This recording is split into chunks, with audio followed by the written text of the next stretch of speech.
আগেরবারে করেছিল 50 লাখ টাকার মতো, এবার এসে বলতেছে 10 লাখ টাকা দে, তাহলে এইখান থেকে আমরা সব সরজমিনে সরে যাব। আমাদেরকে টাকা পয়সা প্রদান করা হইলে তাহলে আমরা চলে যাব, আর যদি না হয় এখানে তুই থাকা, তোর সাথে যারা আছে এদেরকে রাখাও দুষ্কর হয়ে যাবে। এভাবে তারা সব সময় হুমকি দিয়ে আসে। ওরা যদি এত ভালো হয়, ওর অভিযোগ তো আছে, নিজে আমার অভিযোগ আছে, কারণ আমি আজকে 12 বছর ধরে এই রেজাল্ট করে মুন্নার সাথে মামলা হচ্ছি, শুধু রাজনীতির কারণে আমি বিচার পাই নাই।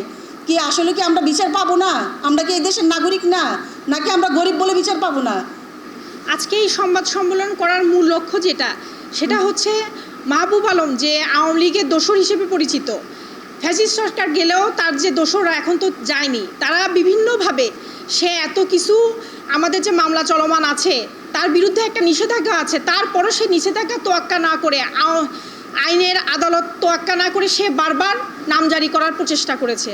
প্লাস এখন যে অবস্থায় আছি আমরা, সে বারবার তার ভূমির এই যে কেয়ারটেকার আছে তাদেরকে বারবার বলে এই বাড়ি তার, তো তার যদি হয় সে সামগ্রিকভাবে কাগজপত্র যেগুলো আছে ওগুলোভাবে কোর্টে আসুক। আমি তো কোর্টে মামলা করেছি, মামলা তো চলমান আছে, সেই মামলা প্রক্রিয়াধীন থাকা অবস্থায় সে কিভাবে নিজের জায়গা দাবি করে এখানে আসে?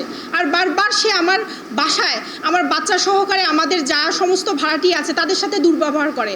আমি তো একটা মহিলা মানুষ, আমার যে প্রক্রিয়া আছে সেই প্রক্রিয়ায় আমার যে জীবনযাপনের চালচলন সেখানে তো আমার বাধাগ্রস্ত হচ্ছে। আমার বাচ্চাদের নিরাপত্তা কে দিবে?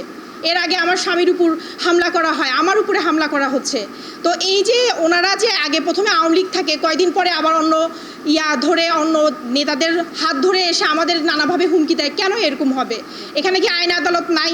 আইন আদালতের কি বিচার নাই? আমি তো সবসময় আইনের প্রতি শ্রদ্ধা ছিলাম দেখেই আপনাদের কাছে সবসময় আমি সংবাদ সম্মেলনে এসে বারবার এর প্রচেষ্টা চাইছি।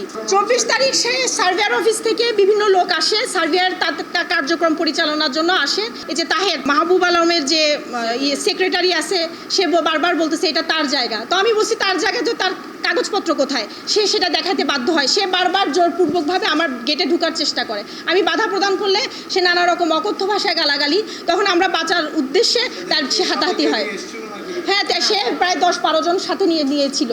আর রেজাউর রহমান মুন্না পিসি দিয়েছিল, তার পিছনে তাকে লিডার হিসেবে গাইড করা হয়েছে। তো আমার কথা হচ্ছে এত কিছু করার পর আবার হয়তো তার হামলা হবে। আমি বারবার পুলিশ মহাদর্শকের কাছে বারবার এর বিরুদ্ধে দিছি। আর এখানে একটা সবচেয়ে বেশি উল্লেখযোগ্য জিনিস, সে যে মিথ্যাভাবে কাজ করছে, সে 145 মামলাটা করে আমার বাসায় নানা রকম হামলার চেষ্টা করেছিল।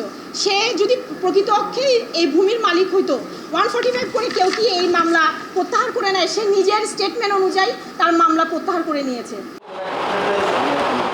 আবতার যখন ঢুকতে চাইছিল তখন আমরা তো দুজন গেটের সামনে দাঁড়ানো, তখন ও এইভাবে আমাদেরকে ধাক্কা মারছে। ধাক্কা মারার পরে তো আমরা বলতেছি আপনি সংযত হয়ে দাঁড়ান, নাহলে আপনাকে এখন আছে। এখন উনি বলতেছে কী করবি তোরা, আমাদেরকে কী করবি, কী করতে পারবি তোরা? এটা বলার পরে দিয়ে সেরা ওর সাথে আরও প্রায়, আমরা তো আর দেখি না, মানুষজন তো অনেকজন ছিল, ও অনেকজন লোক নিয়ে আসছে।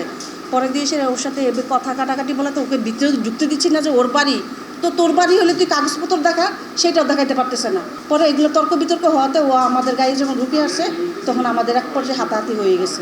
আমি দেশের প্রধান যে উপদেষ্টা সে সহকারে আমাদের যে বিজ্ঞ যত আইনের যত প্রশাসনিক যে কর্মকর্তারা আছে তাদের কাছে আমি বারবার দৃষ্টি আকর্ষণ করছি, আবারও করছি, আমার নিরাপত্তার সাথে আমাদেরকে নিরাপত্তা দেওয়া হোক এবং আইনের সুষ্ঠু বিচার হোক। আমি চাই না যে আইনের কোনো প্রকার কোনো ফাঁক ফোকরভাবে সে কোনো সুযোগ সুবিধা নিয়ে আমাকে আবার নানাভাবে বঞ্চিত করুক।